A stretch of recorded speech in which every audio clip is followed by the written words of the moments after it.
O silêncio no tribunal era tão denso que parecia possível tocá-lo. Polina sentiu o peso de todos os olhares sobre ela enquanto as palavras escapavam de seus lábios trementes. Do outro lado da sala, a gargalhada debochada de seu marido ecoou pelas paredes frias, fazendo seu estômago revirar. A juíza inclinou-se para a frente, os olhos penetrantes tentando decifrar o que se escondia por trás daquela decisão absurda. As mãos de Polina estavam geladas, mas seu coração batia com uma força que ninguém ali poderia imaginar. O que nenhum deles sabia era que aquela aparente derrota era apenas o primeiro movimento de um jogo muito mais complexo. Olá, seja muito bem-vindo a mais uma história. Antes de começarmos essa jornada cheia de emoção e reviravoltas, quero te pedir um favor especial.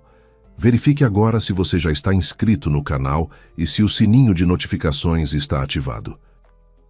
E me conta aqui nos comentários de qual cidade e país você está acompanhando essa história. Adoro saber de onde vêm os ouvintes que fazem parte dessa comunidade.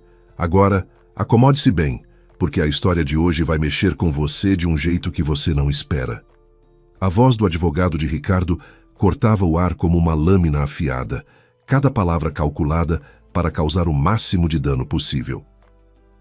Doutor Sérgio Monteiro era conhecido nos corredores do fórum como um predador em trajes caros, e naquela manhã ele parecia especialmente satisfeito com sua presa.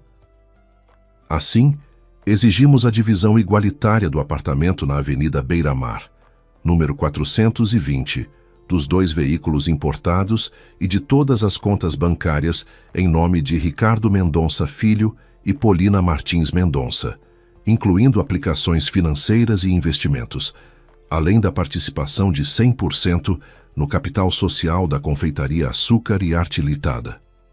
Polina estava sentada com as mãos entrelaçadas sobre o colo, os dedos tão frios que pareciam pertencer a outra pessoa. Seus lábios tremiam de forma quase imperceptível. Açúcar e Arte, sua confeitaria, sua criação, seu refúgio, um lugar que ela havia construído do absoluto zero, investindo madrugadas inteiras e trabalho árduo, queimando os dedos em fornos e derramando lágrimas em massas que não davam certo, muito antes de Ricardo aparecer em sua vida com seu dinheiro e suas conexões influentes.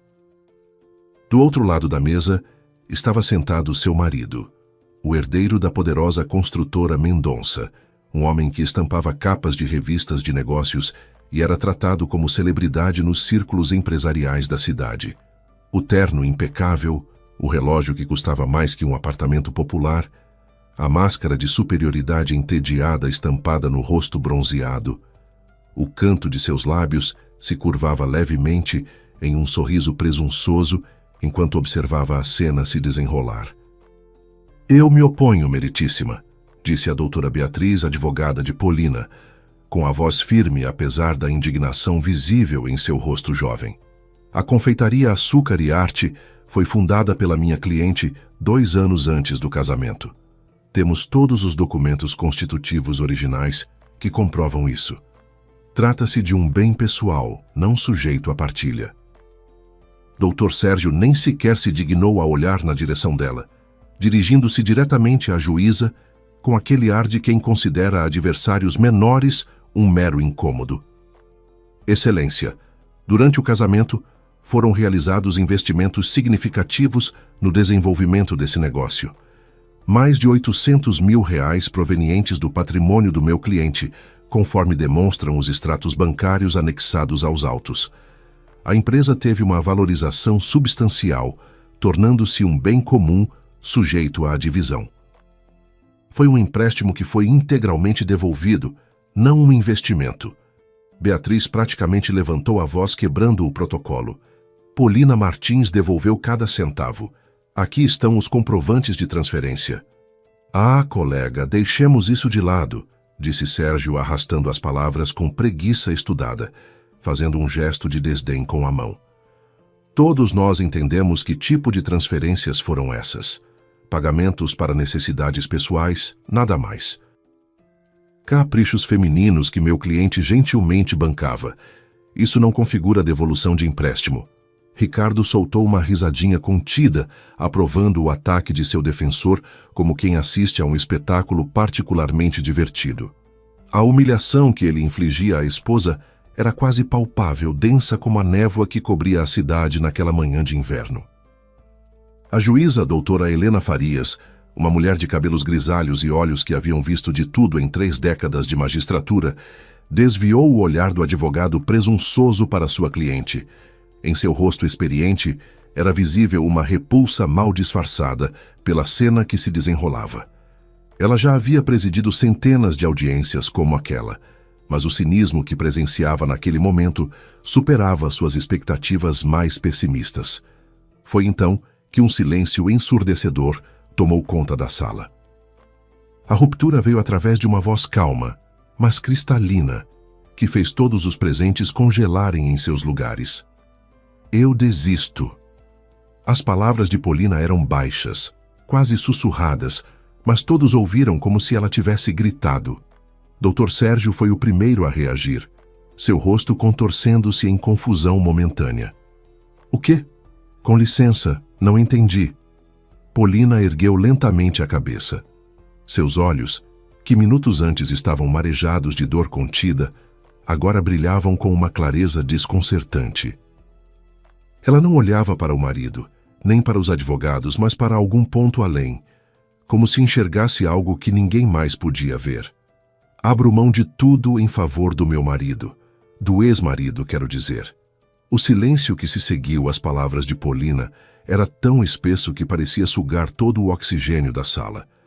Doutora Beatriz virou-se para sua cliente com uma expressão de absoluto choque, a boca entreaberta em busca de palavras que simplesmente não vinham. Do outro lado, Ricardo, que havia passado a audiência inteira com uma expressão de tédio aristocrático, finalmente demonstrou alguma emoção genuína, perplexidade. Por um instante, apenas por um instante, seu sorriso irônico desapareceu completamente. Seus olhos se estreitaram, tentando processar o que acabara de ouvir. Então, como um trovão que segue o relâmpago, ele explodiu em uma gargalhada alta e zombeteira que reverberou pelas paredes do tribunal como um eco cruel. Finalmente demonstrou algum bom senso. Ele gritou entre risadas, enxugando lágrimas de escárnio que brotavam em seus olhos. Percebeu que lutar contra mim é completamente inútil. Bravo, Polina, bravo! Seu advogado esboçou um sorriso presunçoso, dando de ombros como se aquilo fosse o desfecho natural e esperado de uma batalha perdida desde o início. A juíza, porém, não compartilhava daquele entusiasmo. Seus olhos penetrantes permaneciam fixos em Polina, estudando cada microexpressão de seu rosto pálido. O martelo bateu na mesa, não com força excessiva, mas com autoridade suficiente para fazer a risada de Ricardo morrer em sua garganta no ponto mais alto. O silêncio que se seguiu foi cortante como uma lâmina. Silêncio no tribunal. A voz da doutora Helena era fria como aço temperado. Ela manteve os olhos fixos em Polina por longos segundos antes de falar novamente. Requerente, a senhora compreende as consequências dessa declaração? Está renunciando à sua participação em todos os bens adquiridos conjuntamente durante o casamento? Polina assentiu, sua voz surpreendentemente firme. Sim, meritíssima. Eu compreendo perfeitamente e abro mão de tudo em favor do meu ex-marido. A juíza inclinou-se para a frente, as sobrancelhas franzidas em uma expressão que misturava preocupação e desconfiança. E o que a senhora deseja em troca dessa renúncia, se me permite perguntar? Polina fez uma pausa e então, pela primeira vez durante toda a audiência, virou-se e encarou Ricardo diretamente nos olhos. Havia algo em seu olhar que fez o sorriso vitorioso dele vacilar quase imperceptivelmente, como uma vela exposta a uma corrente de ar inesperada. Liberdade, ela disse simplesmente. Só preciso da minha liberdade. O olhar de Polina era límpido como água de nascente. Não havia ódio, nem amargura, nem desespero. Apenas uma determinação fria e inabalável, que contrastava violentamente com a imagem de mulher derrotada que todos esperavam ver. Ricardo, Como homem de negócios experiente, havia se preparado longamente para uma batalha feroz. Esperava lágrimas, histeria, disputas mesquinhas por cada peça de louça e cada quadro decorativo. Em vez disso, recebia apenas paz e dignidade onde deveria haver derrota humilhante. E isso estava profundamente errado. Perturbadoramente errado. A doutora Helena percebeu a mudança no réu. Seus anos de experiência lhe permitiam ler pessoas como livros abertos, e o que ela via nos olhos de Ricardo era o primeiro lampejo de suspeita atravessando sua máscara de arrogância. O tribunal anuncia um recesso de 15 minutos, declarou ela, levantando-se. Polina Martins, por favor, me acompanhe até meu gabinete.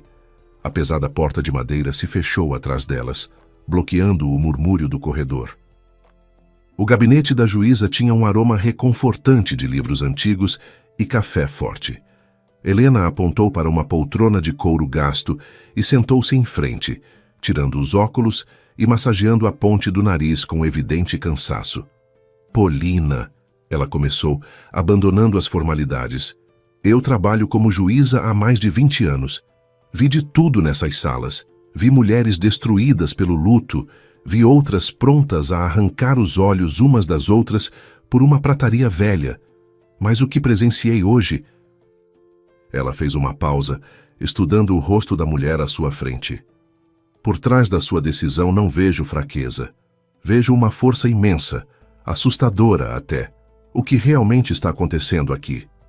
Polina manteve o silêncio por alguns segundos, sentindo a armadura que havia construído ao redor de si começar a rachar diante daquela demonstração inesperada de humanidade.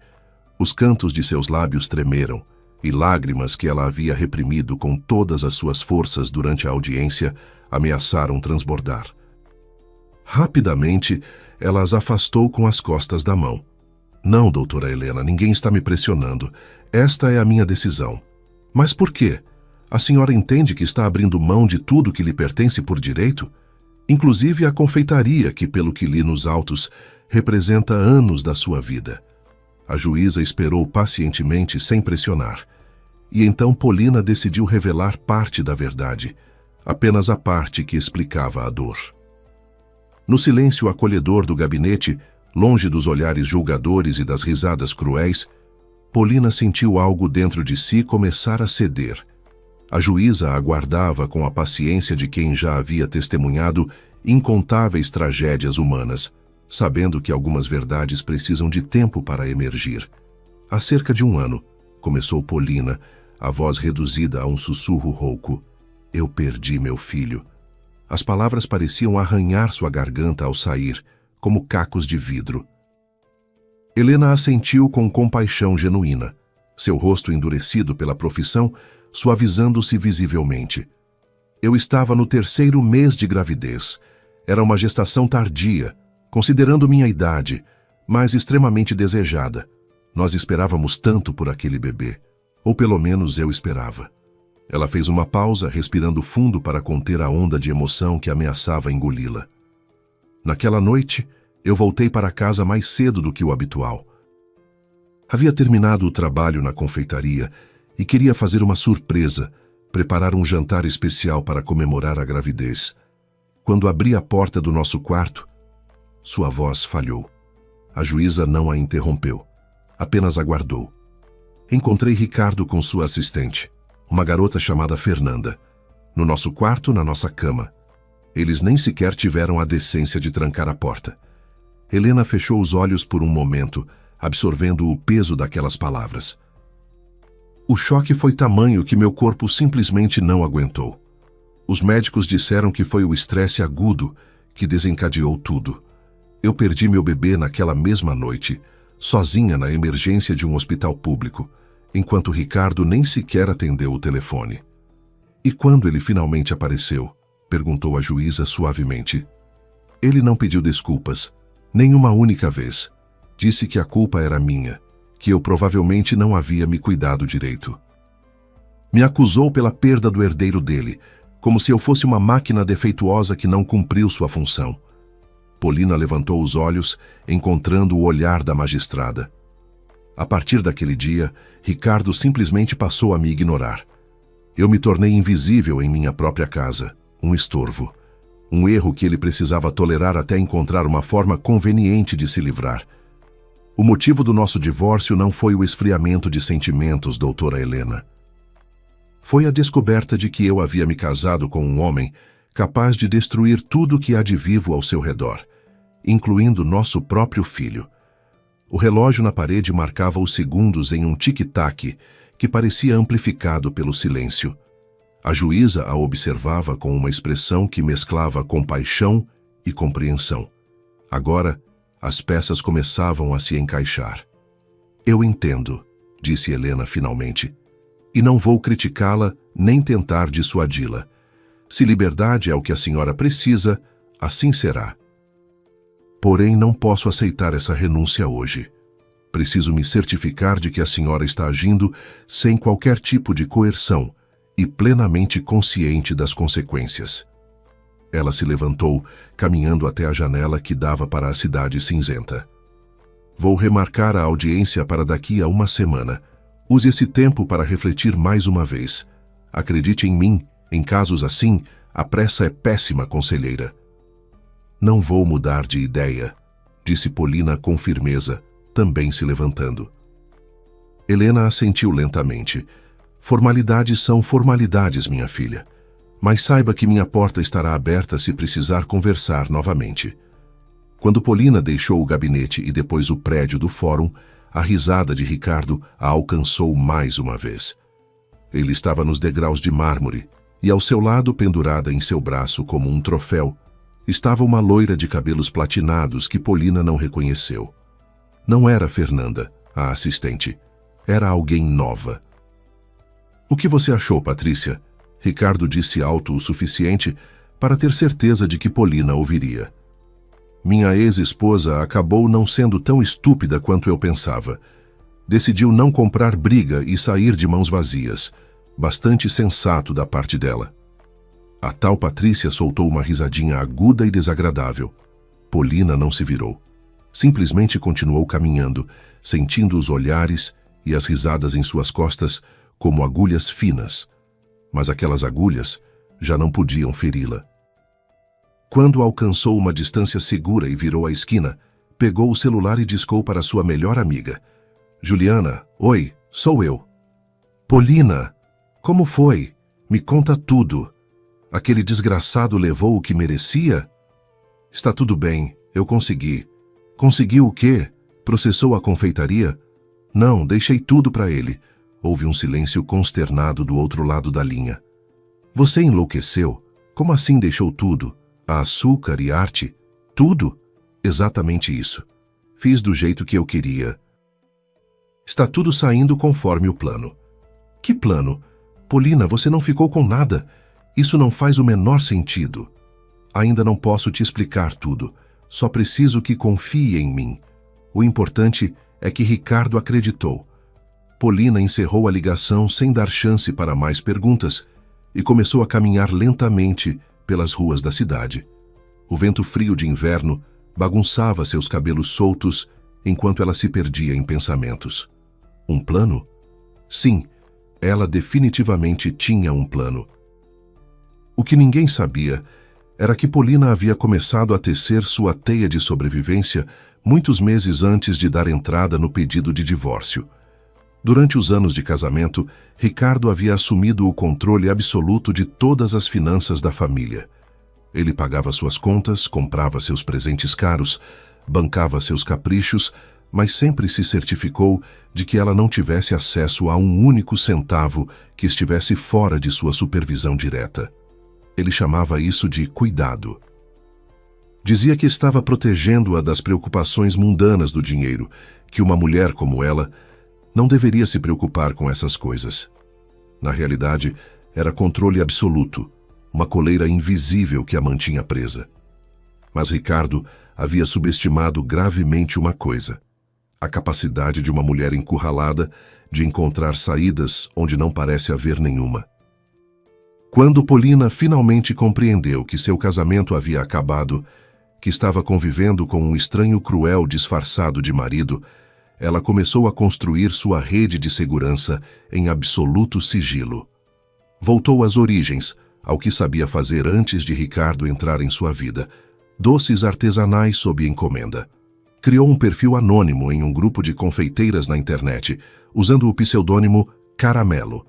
As encomendas começaram a aparecer, tímidas no início, depois em volume crescente. Seu talento era inconfundível. Seus bolos de casamento e sobremesas elaboradas conquistavam clientes fiéis que indicavam seus serviços para outros. Polina trabalhava nas madrugadas, em uma pequena cozinha industrial que alugava na periferia da cidade, enquanto Ricardo dormia ou passava as noites com suas amantes. Cada centavo que ganhava, cada nota surrada que recebia em mãos trêmulas de gratidão, ela não depositava em conta nenhuma que pudesse ser rastreada. Em vez disso, transferia tudo para uma instituição de caridade, o Lar Esperança, o mesmo orfanato onde ela própria havia crescido. A diretora, Dona Marta, uma mulher de cabelos brancos e coração imenso, que havia sido como uma mãe para ela durante toda a infância, era sua única confidente. O dinheiro chegava como doações anônimas, mas havia um acordo secreto entre elas. Em caso de emergência, o fundo devolveria esses valores a Polina, na forma de uma doação para iniciar um projeto social. Legalmente impecável e completamente invisível para olhos curiosos. Agora, para começar uma nova vida, ela precisava acessar esses recursos guardados com tanto cuidado. E para isso, era necessário que Ricardo acreditasse completamente em sua derrota e pobreza total, que ele parasse de prestar atenção nela, que a descartasse como um incômodo resolvido. A renúncia que ela fizera no tribunal não era uma capitulação.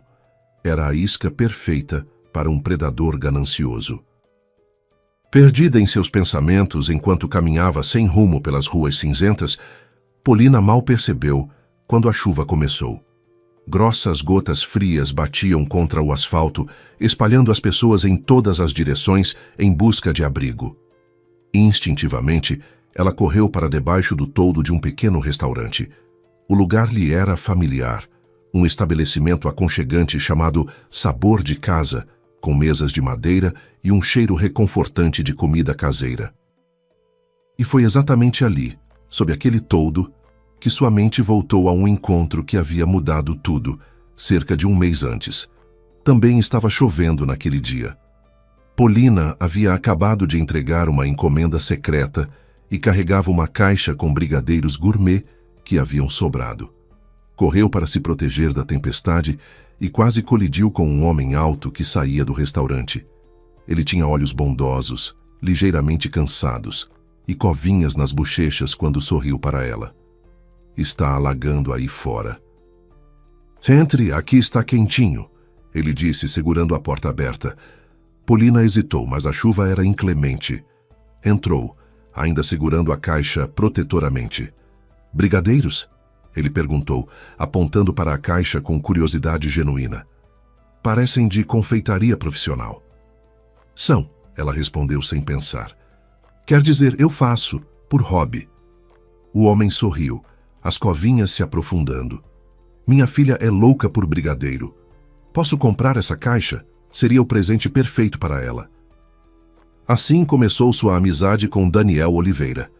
Daniel era dono daquele restaurante e de outros 2 espalhados pela cidade, mas não havia nele traço algum da arrogância que Polina conhecia tão bem em Ricardo.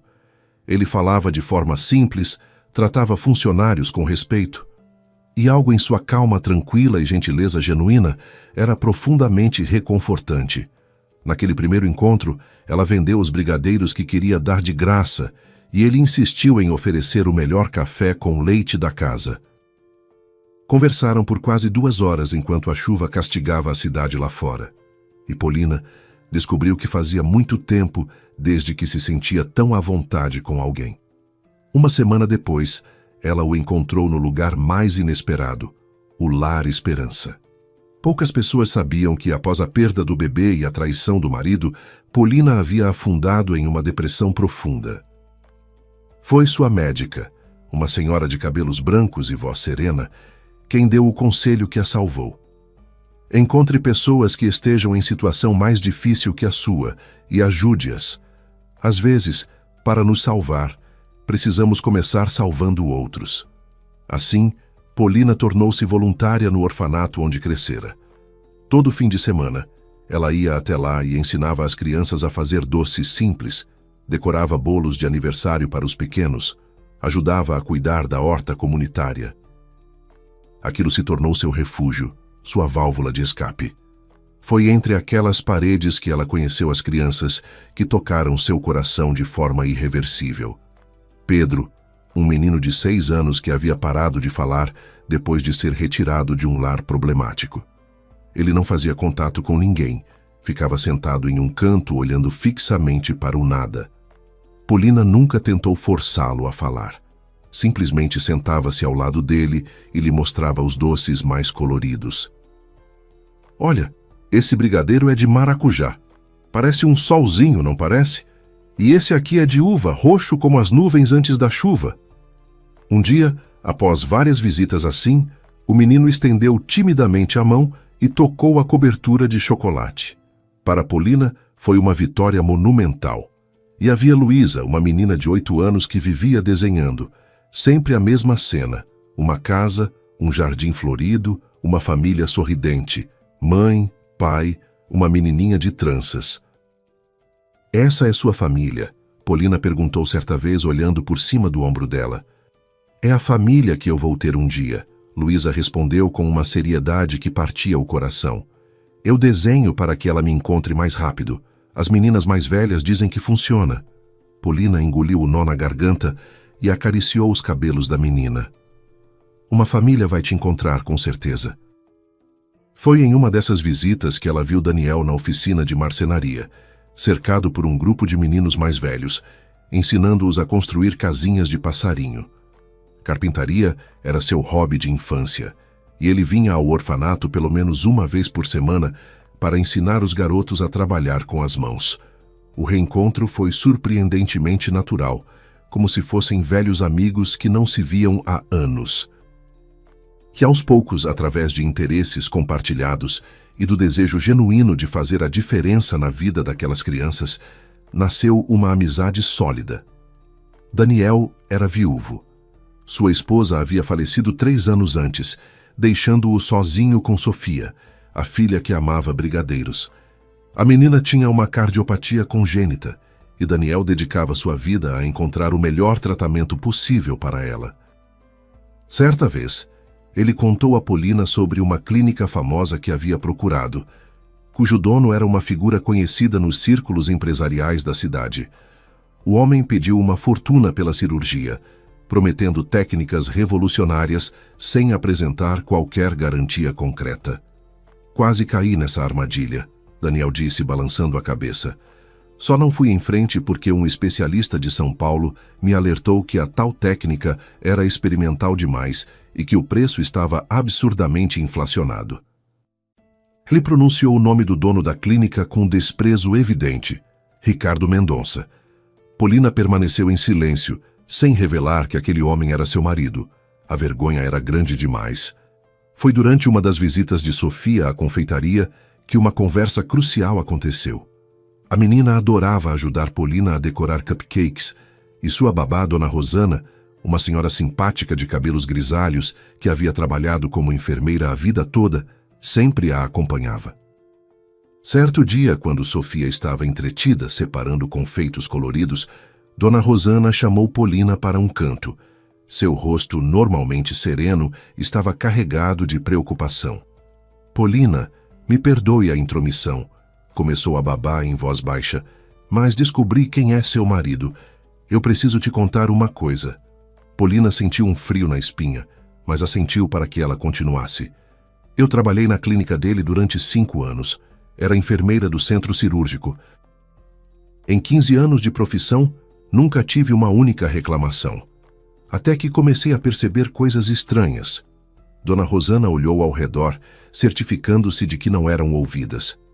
Os materiais que seu marido declarava usar nas cirurgias, os mais caros e importados, não eram os mesmos que realmente iam para a sala de operação. Ele cobrava fortunas dos pacientes e usava equivalentes nacionais baratos, embolsando a diferença. O sangue de Polina gelou. Quando tentei alertar a direção, fui demitida na hora. Acusaram-me de calúnia, ameaçaram destruir minha carreira. Seu marido tem advogados poderosos e conexões em todos os lugares. Ninguém quis me ouvir. A babá segurou a mão de Polina com força. Eu vi o que ele faz com os pacientes que não têm dinheiro ou influência. Tratamentos pela metade, negligência disfarçada de protocolo.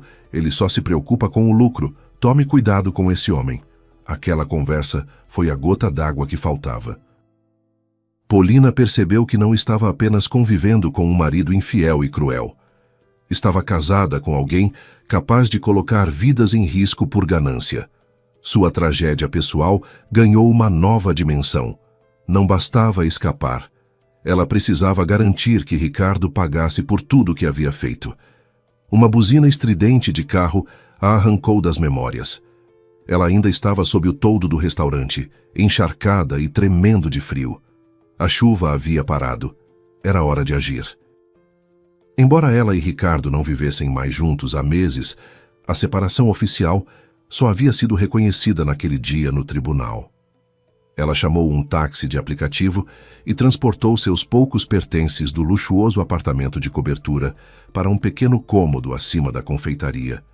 Um sótão que ela havia transformado em refúgio de descanso e que agora seria sua casa. Ricardo, a quem ela ligou para informar sobre a mudança, estava magnânimo em sua vitória. Bem, já que agora sou o dono dessa sua lojinha, ele disse com preguiça ao telefone. Posso deixar você morar aí por algum tempo e até continuar trabalhando, por um aluguel simbólico, é claro. Considere meu presente de despedida. Exultante com seu poder, Ricardo estava convicto de que ela estava arrasada e destruída, agarrando-se à confeitaria como última lembrança de uma vida que já não existia. Ele não percebeu a armadilha que se fechava ao seu redor. À noite, Daniel apareceu na confeitaria. Seu rosto demonstrava preocupação. Polina, soube do que aconteceu no tribunal. Meus advogados me contaram. É verdade que você abriu mão de tudo? Ela assentiu, arrumando caixas com seus livros. Por quê? Você entregou tudo para ele, inclusive a açúcar e arte. Isso é loucura. Daniel se aproximou, a voz carregada de genuína preocupação. Posso ajudar. Tenho recursos para comprar a confeitaria do seu ex-marido através de um intermediário. Ele nem vai saber que sou eu. É só me dizer o valor. A oferta era sincera, generosa, mas Polina balançou a cabeça. Obrigada, Daniel. De verdade. Mas não é assim que funciona. Se Ricardo desconfiar de qualquer interesse neste lugar, ele jamais vai vender. Vai segurar por puro prazer de me ver sofrer ou vai pedir um valor absurdo só para me humilhar. Não, eu preciso que ele queira se livrar disso por conta própria. Daniel franziu a testa confuso. E como você pretende conseguir isso? Polina sorriu de forma enigmática. Você vai ver. Poucas pessoas sabiam que, imediatamente após a audiência no fórum, Polina começou a executar a fase mais arriscada de seu plano: destruir deliberadamente o valor do próprio negócio que havia construído com tanto amor. Começou com pequenos acidentes que se acumulavam como ondas crescentes. Uma confusão nos pedidos. O bolo de casamento, que deveria ter 5 andares e cobertura de rosas, foi entregue para um velório, enquanto a família enlutada recebeu um bolo em formato de coração com os dizeres "Felicidade Eterna". Ordens trocadas, datas confundidas, ingredientes esquecidos. Ela deixou de fazer a manutenção adequada dos equipamentos. As vitrines refrigeradas pararam de funcionar, estragando doces caros.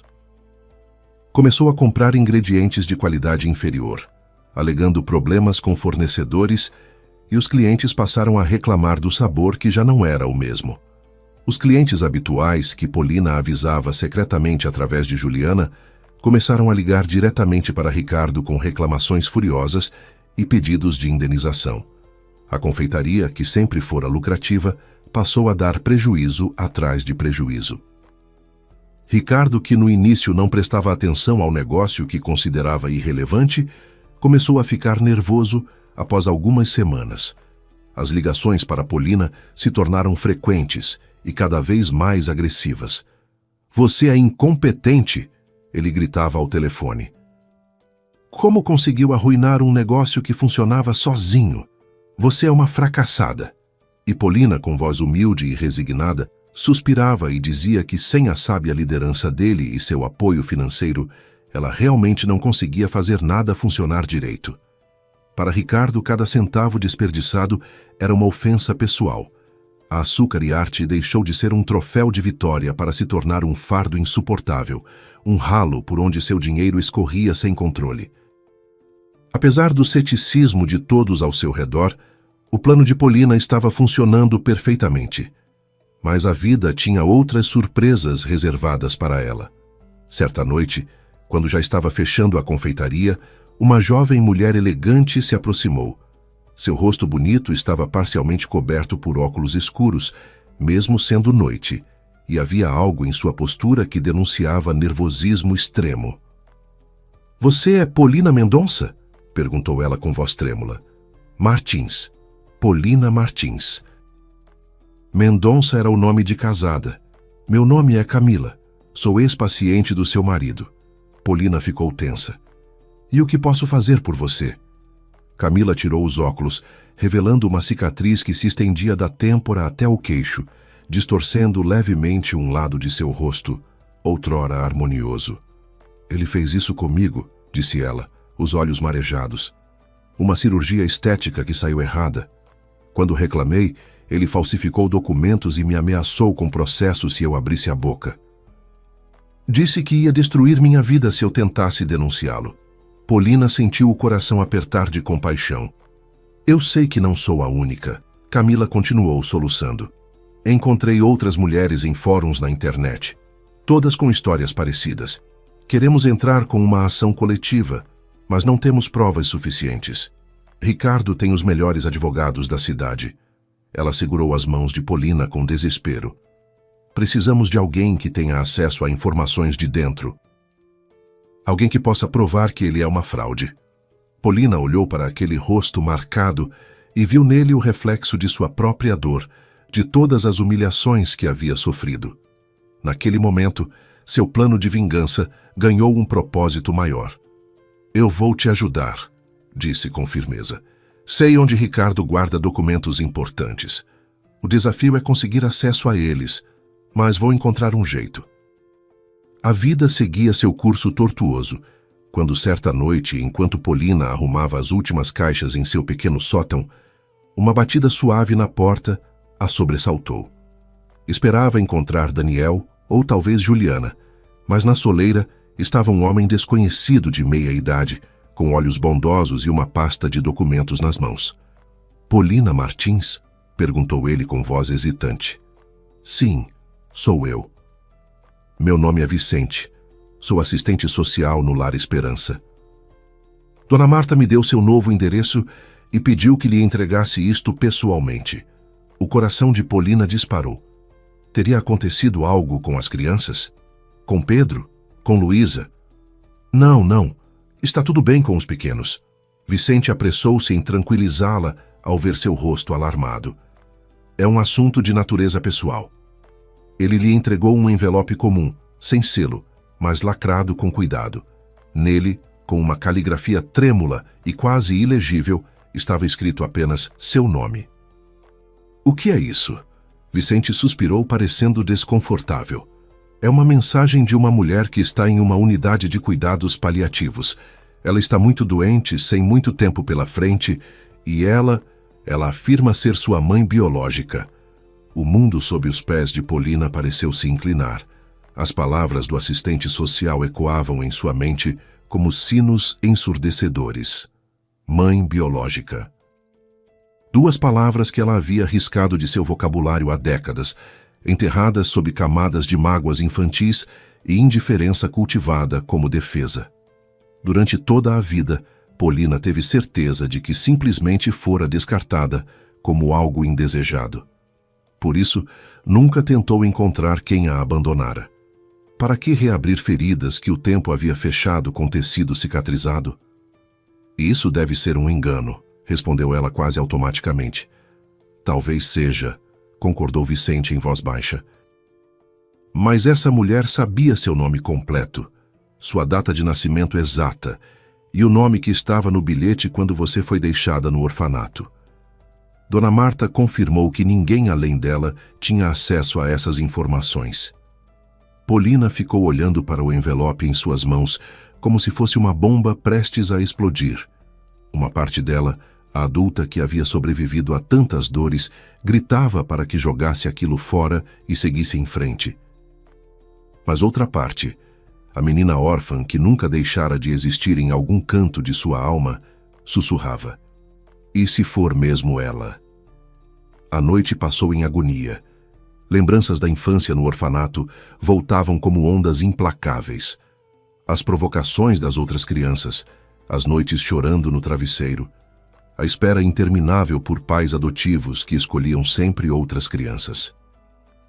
Na manhã seguinte, Polina estava parada diante de uma cama em um quarto de cuidados paliativos, banhado pela luz pálida do sol de inverno. A mulher deitada ali era tão magra e consumida pela doença que parecia quase translúcida. Mas quando virou a cabeça e abriu os olhos, Polina congelou. Eram os olhos dela. A mesma tonalidade rara de verde acinzentado, o mesmo formato amendoado. "Você veio", sussurrou a mulher, e sua voz soava como folhas secas ao vento. Eu nem ousava esperar. Polina não sabia o que dizer. Não sentia raiva nem alegria. Apenas um vazio ensurdecedor e uma curiosidade mórbida que a consumia. Por quê? Foi a única pergunta que conseguiu formular. Por que me procurar depois de 35 anos? Lágrimas brotaram nos olhos de Célia, a mulher na cama. Para pedir perdão, embora eu saiba que não há perdão para o que fiz. Eu precisava te contar a verdade. Você tem o direito de saber. Eu não te abandonei por não te querer. Eu te deixei para te salvar. Não de outros, mas de mim mesma. E então ela começou a contar sua história, com voz fraca, mas determinada. Célia falou sobre sua juventude conturbada, sobre pais negligentes de quem fugiu em busca de algo melhor. Sobre a paixão avassaladora por um jovem e brilhante médico chamado Fernando. Ele era perfeito demais, sussurrou ela. Inteligente, focado, bonito, mas seu amor era exigente, quase sufocante. Ele queria me moldar na esposa ideal para o médico ideal. E eu era rebelde demais, caótica demais. Senti que ia sufocar ao lado dele, que ia deixar de ser eu mesma. Uma semana antes do casamento, ela fugiu. Simplesmente fez as malas e desapareceu para outra cidade, deixando apenas um bilhete. Um mês depois, descobriu que estava grávida. Por que não voltou? Por que não contou a ele? Orgulho, medo, burrice, admitiu Célia. Eu estava certa de que Fernando ia tirar você de mim, que ia decidir que uma mãe imperfeita como eu não servia para criar sua filha. Pensei que conseguiria me virar sozinha. Mas ela não conseguiu. Sem apoio, sem dinheiro, morando em um quarto de pensão e trabalhando como faxineira, a gravidez foi difícil. E quando Polina nasceu, veio o pior. Os médicos chamaram de depressão pós-parto grave, que evoluiu para algo mais sério. Eu não dormia. Tinha medo de pegar você no colo porque sentia que ia te deixar cair. Minha mente doentia transformou o amor que eu sentia em tortura pura. Um dia, num breve momento de lucidez, Célia percebeu que estava colocando a filha em perigo. Vi uma reportagem no jornal sobre a inauguração de um novo orfanato. Havia uma foto da diretora, uma mulher de olhos bondosos. Enrolei você na minha única manta bonita, escrevi um bilhete com seu nome e data de nascimento e te deixei na porta daquele lugar. Não na rua, não em qualquer lugar. No lugar mais seguro que consegui encontrar. Ela fez uma pausa, respirando com dificuldade. Eu fugi sem olhar para trás porque sabia que se olhasse, ia voltar e destruir nós duas. Depois disso, me encontraram na rua em estado de completa dissociação. Passei meses internada em uma clínica psiquiátrica. Quando finalmente me recuperei, decidi que não tinha o direito de aparecer na vida de uma filha que já havia traído uma vez. Polina sentiu uma lágrima escorrer por seu rosto. Aquilo não era uma história de abandono cruel. Era uma tragédia. Eu carreguei esse segredo a vida toda, Célia continuou. Mas quando descobri que estava morrendo, percebi que não podia partir sem te contar a verdade. É a última coisa que posso te dar. Com esforço, ela apontou para uma caixa de papelão debaixo da cama. É tudo que me restou daquela época. Dele, do seu pai. Polina se aproximou com as mãos tremendo e abriu a caixa. Dentro havia fotografias amareladas de um jovem casal feliz, cartas amarradas com uma fita desbotada e um livro pesado encadernado em couro. Um antigo compêndio de cirurgia. Ela abriu na primeira página e viu uma dedicatória escrita com caligrafia firme.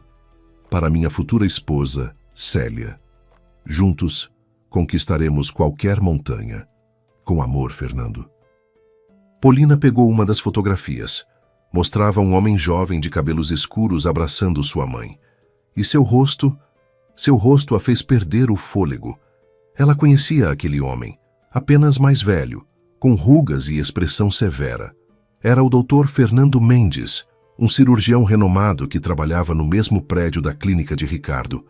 Uma lenda da medicina, conhecido por sua competência irrepreensível e temperamento difícil. Seu pai nunca soube de você, sussurrou Célia.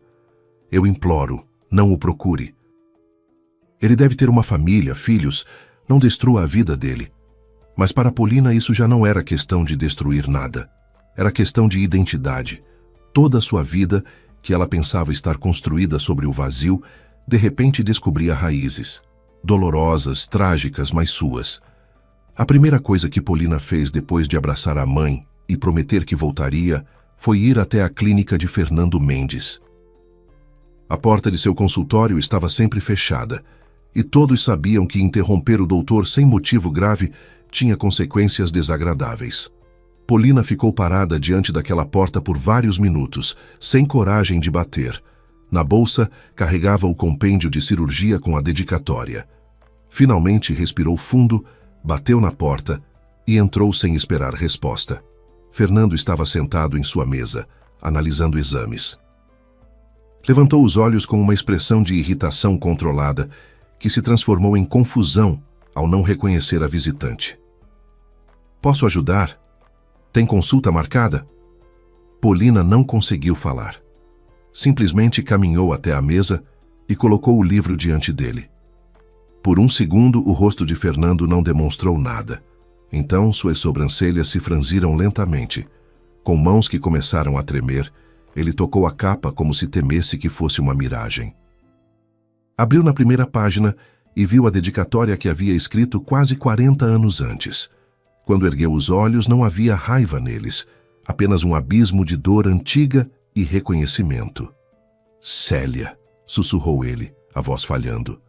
Sou filha dela, disse Polina, sentindo a garganta apertar. Sou sua filha, Polina. Fernando fechou os olhos e, quando os abriu novamente, estavam cheios de lágrimas. E então ele disse algo que a surpreendeu completamente. Eu sempre soube que tinha uma filha. A verdade era ainda mais dolorosa do que Polina imaginava. Um mês após a fuga de Célia, Fernando, consumido pela dor e pela raiva, encontrou-a por acaso em outra cidade. Viu-a atravessando uma rua empurrando um carrinho de bebê. Um único olhar foi suficiente para entender tudo. Eu quis correr até ela, exigir explicações. Mas o orgulho, a mágoa da traição foram mais fortes. Decidi que ela havia feito sua escolha e não me queria em sua vida nem na vida do meu filho. Ou filha, como agora sei. Ele nunca se casou. Dedicou a vida inteira ao trabalho. Passei décadas carregando esse arrependimento, confessou Fernando, imaginando como seria se tivesse engolido o orgulho naquele dia. A conversa durou horas. Quando Polina finalmente contou sua história, sobre Ricardo, a traição, o bebê perdido, a humilhação no tribunal e seu plano de vingança, o rosto de Fernando passou de triste para furioso. Esse moleque, rosnou ele entre dentes. Esse mercenário de jaleco teve a audácia de fazer isso com a minha filha.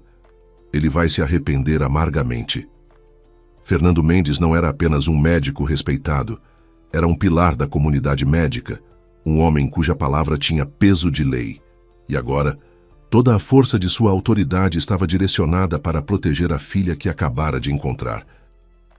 Nas semanas seguintes, enquanto Ricardo comemorava o prejuízo crescente da confeitaria e finalmente decidia vendê-la para se livrar do fardo, as peças do xadrez de Polina se moviam em silêncio. No dia da assinatura do contrato de venda, o luxuoso escritório de Ricardo estava lotado. Ele assinou os papéis com alívio evidente, ansioso para se livrar daquele ativo problemático. "Pronto", disse ele, sorrindo para o advogado que representava a suposta rede de confeitarias compradora. "Parabéns ao seu cliente por adquirir essa dor de cabeça." Foi nesse momento que a porta se abriu e Polina entrou, acompanhada por Daniel.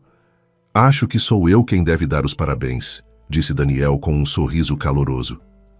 "Acabei de comprar a confeitaria para uma mulher extremamente talentosa. Sua ex-esposa, aliás. Obrigado pelo desconto generoso, Ricardo." O rosto de Ricardo se contorceu em confusão, depois em fúria ao entender que havia sido manipulado. Mas antes que pudesse reagir, a porta se abriu novamente. Fernando Mendes estava na soleira, e atrás dele, 2 homens de terno com expressões sérias. "Esses são representantes do Conselho Regional de Medicina e do Ministério Público", disse Fernando com voz gelada. "Eles têm muitas perguntas para você, Ricardo, sobre pacientes lesados, materiais adulterados e fraude em escala significativa." Ele colocou uma pasta pesada sobre a mesa. "Durante anos eu ignorei suas práticas questionáveis para não manchar a reputação do setor. Mas quando você ousou tocar na minha filha, minha paciência acabou." O império de Ricardo desmoronou como um castelo de cartas. Sua licença médica foi cassada e um processo criminal foi aberto contra ele. A juíza Helena, ao tomar conhecimento dos novos fatos, reabriu o caso de divisão de bens por iniciativa própria. O veredicto final anulou a renúncia de Polina e dividiu tudo estritamente pela metade. Os meses que se seguiram trouxeram a cura que Polina jamais ousou sonhar. Ela passou os últimos dias de Célia ao seu lado, segurando sua mão enquanto Fernando também estava presente, fechando um ciclo de quase 4 décadas. Célia partiu em paz, com um sorriso sereno, tendo finalmente encontrado o perdão que tanto buscava. A pequena Sofia, filha de Daniel, fez sua cirurgia cardíaca em um hospital de referência, com Fernando supervisionando pessoalmente cada etapa. A confeitaria Açúcar e Arte renasceu mais forte do que nunca, agora como um projeto social que oferecia trabalho e capacitação para mulheres em situação de vulnerabilidade. Daniel pediu Polina em casamento em uma noite estrelada, no mesmo toldo onde haviam se encontrado pela primeira vez. E juntos realizaram o sonho que acalentavam: adotar Pedro e Luísa, dando a eles a família que tanto mereciam. O menino que não falava disse sua primeira palavra meses depois de chegar ao novo lar. E essa palavra foi mãe. Luísa finalmente desenhou sua família real. Uma casa grande com jardim, mamãe Polina, papai Daniel, Sofia, Pedro e ela própria, todos de mãos dadas sob um sol radiante. Às vezes, a justiça demora, mas chega. E às vezes, para encontrar a felicidade, é preciso primeiro ter a coragem de abrir mão de tudo. Se você gostou desta história, a próxima que já está aparecendo na tela também vai prender sua atenção do começo ao fim.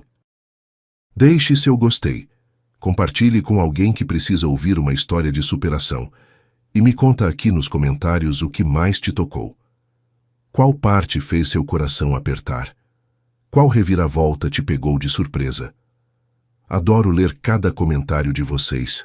Um abraço apertado e até a próxima, com novas histórias cheias de emoção e reviravoltas.